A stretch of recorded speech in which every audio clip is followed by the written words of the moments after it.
In this video, I'm going to show you how to add Twitch link to TikTok. That is quite simple and easy to do, guys, so let's begin.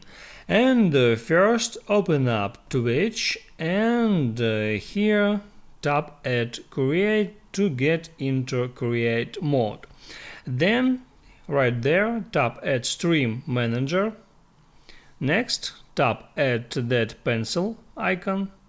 And here scroll all the way down until you find the share link to channel and then hit add share. Then just tap at copy to copy link to clipboard. I just copied it and now I can go to TikTok. So just open up TikTok app and then hit add profile.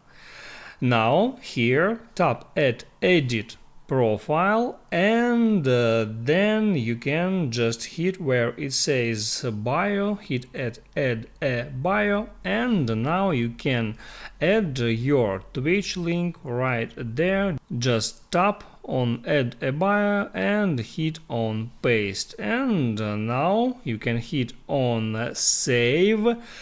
And you have just added Twitch link to your bio. Keep in mind that you have to get more than 1,000 followers to be able to make this link clickable. If this video helped you out, don't forget to like and subscribe.